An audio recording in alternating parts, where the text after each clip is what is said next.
When you stop caring, a girl starts chasing. Here's what I mean. Very often I say that when two people get together, one person tries harder, and the person who tries harder holds less power in the interaction, in the relationship. So if you're with a woman and you're chasing and you're craving her approval and her attention and her validation, and you're doing it noticeably more than she needs yours, you automatically chase her away. She won't even know why her feelings for you changed, but it's because on a gut level, she senses that need. But here's what's interesting. When you noticeably stop seeking validation, she automatically starts chasing yours. And that's what I'm going to show you how to do in this video.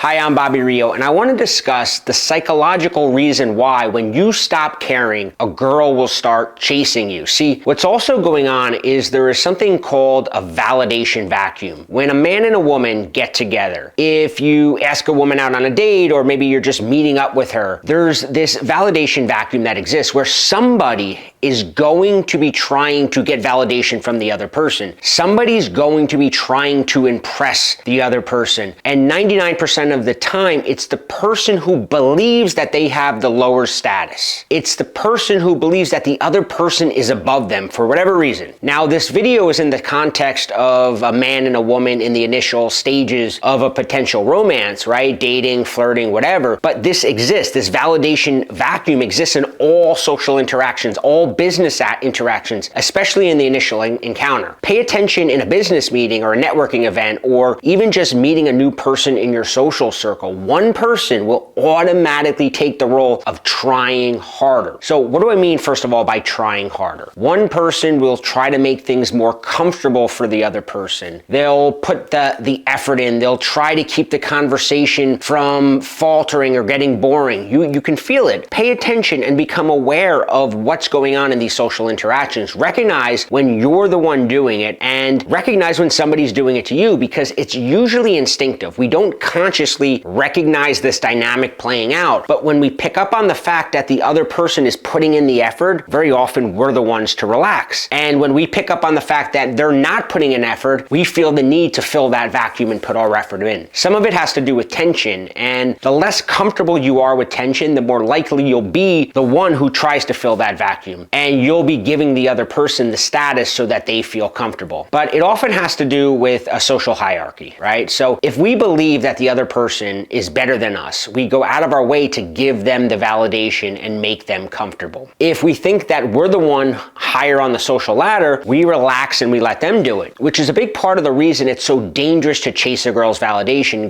and to go out of your way to make her feel comfortable, because it subconsciously tells her that she has the status. She's the one with more social value, that you view her as the prize. And we all know that very few women will stay attracted to a guy when she senses that she has more status and value than he does. But here's the beauty. If you stop trying to impress her, stop trying to make her feel comfortable and giving her compliments and validation, she's going to instinctively try to fill that vacuum, trying to impress you and get validation from you. Why does this happen? Because as I mentioned earlier, there is this tension when somebody's not doing it. And very few people in life can handle tension. It's human nature, right? One of the things that I always tell clients is the biggest, most highest leverage thing that you can do is learn to handle tension, because the game is won or lost in moments of maximum tension. This isn't just in dating, right? This is in life and business. And the entrepreneur that can handle tension are the ones that build the giant companies. In sports, Tom Brady is considered probably the greatest quarterback of all time, and it's largely because he has the ability to handle tension, to keep his composure under tension. My friend Rob Judge was considered one of the greatest pickup artists ever, and it's because he can handle the tension of approaching a woman and dealing with the uncertainty of how she's going to react. So consciously making an effort to expand your comfort level when it comes to handling tension is going to improve almost every area of your life, especially with women. But back to the idea of validation, one person is always going to be trying to get the other person to like them more. It's just the way it is when two people get together, right? Now, if you stop chasing her validation, she's going to start chasing your validation. We already said that. And when she starts chasing your validation, she's going to subconsciously see you as the one with the value and as the one with the status. So what does it mean to stop chasing validation? Stop trying to impress her. Now, when I say that, most people think that it means stop trying to brag, right? But bragging is a very small part of trying to impress somebody. Most of us know not to full on brag, but we wind up doing it in more subtle ways. Like, we're very careful with what we say. We're almost running our thoughts through a filter, making sure that, everything we say is something we know that she'll approve of. A lot of times it's about leaving out information as much as it is about actually bragging about things. Impressing someone is more about conforming to the reality and their overall vibe. It's taking a back seat so that she'll like you more. Stop trying to dull your opinions and your personality to make her more comfortable. Stop letting her opinions dictate what you're willing to express in front of her. That's what I mean by trying to impress her. So part of it is stop going into your head going, what can I say that's impressive about me? Okay, well, I got this good job. I can tell her about my job and the promotion I got, or I can mention the building that I live in because I know she's gonna know that that's a good building. Or I can mention the vacations that I go on, right? Or the car that I drive. I can mention all these things that I think are impressive about me. And another part of it is, what do I think she won't approve of? Maybe I shouldn't tell her that I like playing video games because it might make me seem immature. We don't really do this on a conscious level, but when we're with somebody that we want to try to impress, to get them to like us, that's what our brain starts doing. That's what it starts going towards. Even overly trying to show her that you're a funny guy and make her laugh and tell entertaining stories. When you're in that mode and you're doing that and she's sitting back, relaxed, kind of smirking, well, you're sort of the entertainer in that situation. You're trying to get her validation. She's the audience that you're trying to win over. What's interesting is that women actually want to be the one winning you over, right? We always talk about that. Now, you can't expect her to do all the talking. I'm not saying that. You can't expect her to make all the jokes, but you want her accentuating what she believes are her good qualities as well. Women want men to be the audience that is a little, not impossible, but a little hard to win over. You don't want to be the nodding head guy. She wants to work a little bit. You want to allow her to switch into that role because that's the role that she would rather be in. It's the role that makes her feel more, attractive. If you're on a date with a woman, you want her to turn on the charm. You want her to switch into that more seductive, flirty role. You want her to put that work in. You don't want her sitting back, completely relaxed, being entertained by you. We don't value something if we don't invest in it. Another thing to keep in mind with this idea of not chasing validation is not overly explaining yourself. You'll notice this in the business world. If a low-level employee has to cancel a meeting, they apologize and they give you a reason like, oh, I'm really sorry, my car broke down and I tried to get an Uber. They were all taken. Well, I'll really make this up to you. On the other hand, if a CEO is canceling a meeting, they simply say, hey, I need to reschedule. And they won't even provide an explanation because they know they have the status. That feeling of not needing to provide an explanation is a projection of status. If we see a woman as the prize and we want her to like us, we often tend to try to justify things. This is another area where this seeking validation comes out. So if we aren't comfortable with the job we have, we might try to explain, well, I'm only doing this for a little while until I find something better. That's explaining yourself. Or maybe a woman might ask you, why are you still single? A lot of guys will start giving her a bunch of excuses and trying to come up with the perfect answer to that question. When you do that, again, you're showing that person that their opinion is really, really, really important to you, and you're trying to conform to it. You're trying to make sure that they have a good opinion of you. Now, to be clear, I'm not saying to never invest in a conversation, never give a good answer, to never try to be funny, right? I'm not saying that. But you have to be conscious of whether or not you're always the one doing it and the woman is not. You want to reverse that because you want to consciously avoid chasing her validation, because when you do that, to fill that vacuum, she's going to start wanting your validation more. This is something, the reason I created this video is because from working with clients, I know that they go into it with the mindset of like, well, what am I supposed to do? How can I get her to like me more? What should I say? What should I be doing? And sure, all of that matters, but it also matters of just your energy in the interaction, because women are very emotionally intelligent people, right? Way more than we are. They pick up, I can be with my girl and she can just pinpoint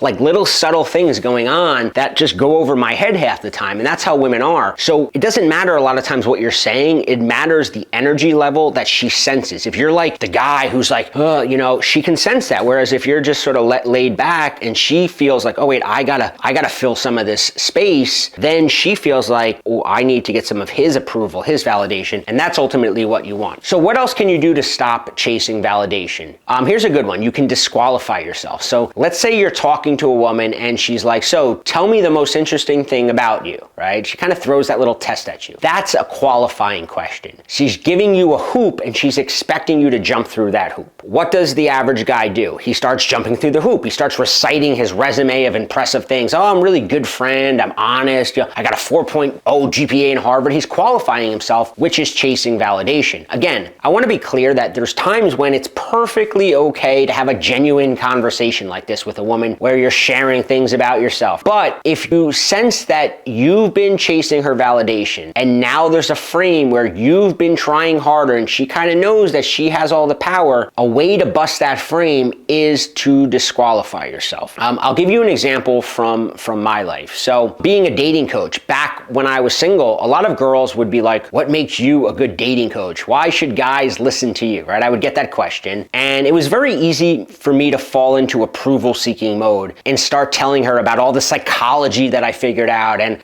I'd sound smart and impressive and how I help these guys, which not only would come across as, seeking validation, but in reality, it's not really beneficial for a girl I'm interested to know that I think and know so much about this. So to avoid that trap, I just say, don't ask me. I don't know what the fuck I'm talking about. I just make stuff up and it sounds good, right? Anytime you disqualify yourself, it signals that you're not chasing validation. You're not trying to impress the other person. It's kind of like if girls do this to us sometimes, right? If you ever had a girl where you're like, what's cool about you? And she's like, nothing. I'm crazy. I'm boring. Part of you is like, well, she's not really trying to impress me. Something is weird here. You want her to go, oh, I'm such a good, because then you know she's into you. So here's another way to do it. It's the same thing if you have something really impressive about you and you don't tell a girl, and then she finds out about it. Part of her is like, wow, he must not care too much since he didn't even tell me that he's the CEO, or he didn't tell me that he owns a boat, or he didn't tell me this, right? That makes her want you more. So what I think is worth doing over the next week is just becoming aware of this dynamic, not just with women, but with anyone you're talking to. A part of the reason, and not just with women, with anyone you're talking to, because women are actually noticing this as well, right? This is something that I talk about a lot in my free class. I have a link to that below. I'll tell you about it in a second. But what's happening is women are always watching, like I mentioned a little earlier. They're picking up on all these social cues. So if you're in a work environment and you have a crush on the secretary, she sees you interact with your other coworkers. And she sees if you're giving them the status and you're chasing their validation. In a social circle, if you're with a group of people and there's a girl in that social circle you're interested in, she sees if you're the one who's chasing the other guys in the social circle validation or the other women, right? Women are always watching this. They're seeing how you react to other people. So it's not just about, oh, when I'm with a woman I like, I have to do this. It's I have to be careful. I have to be conscious of, am I always giving the other person the higher status and seeking their approval and their validation? And you have to catch yourself, right? You have to say, am I chasing validation? And if you sense you are, sort of relax. And if you feel tension, just bathe in it, right? Almost like Game of Chicken, because eventually they'll take on the role and they'll try to fill that void, that validation vacuum. Now, I know some guys will go, well, I always feel like I have to win their approval because I'm not the prize. I don't have the value. I don't have the status. As I just mentioned, I want to tell you about a free class that I do a couple times a week, and it's called 3 Steps to Social Power, Status, and Charisma. See, in reality, there's really only 3 elements to raising your status, your power, and your charisma in the eyes of a woman or in your social scene. And a big part of it is the word perception. How does she perceive you? There's all these things that you can do to change her perception of you, because really being a prize is not grounded in any reality. You're not the prize because you look a certain way, you have a certain job. All of that is a mirage, meaning it goes away very quickly. I've seen it happen where a guy could have everything, he's perfect on paper, everything, he's got the job, he looks good, but then he goes on a date and he gives away all that power and chases her validation and he loses it. That's what this class is about. It's becoming the prize in a woman's eyes so she instantly chases your validation instead of the other way around. 3 steps to status, value, and charisma. And I'm going to put a link to it below. I'm going to put it below this video. You can register. There's a couple of classes to choose from. It's completely free, and we're going to cover a lot of stuff. We're going to talk about all the high value behaviors that you need to start instilling and implementing. I just kind of went over a few examples very quickly in this video, but there's a lot more that you can be doing in terms of your attitude, your behavior. There's also low value traits that that a lot of guys do without realizing it. And we talk about in this class how you're gonna be tested. Women do things, I call them prize tests, when they're interacting with you. They don't know who's the prize, so they'll throw a comment out there. They'll do things to see how you're gonna react. And what we talk about in this video, in this class, is how to handle this, because a lot of guys handle them completely wrong. We talk about how to control your reputation, because your reputation, especially in your social circle, is extremely important. And I gave the example of how you're always being watched, and how you're interacting with other people is really important. So you're gonna learn how to communicate from a position of status. That's what we talked about in this video a little bit. We're gonna go way more in depth in this free class. Again, I'm completely free, 3 steps to status, value, and social charisma. You can click the link below to register for the class. And as always, leave me a comment and let me know what you think, anything you want me to cover in future videos. And if you like this video, make sure you hit the like button so that other people become aware of it. See you next time.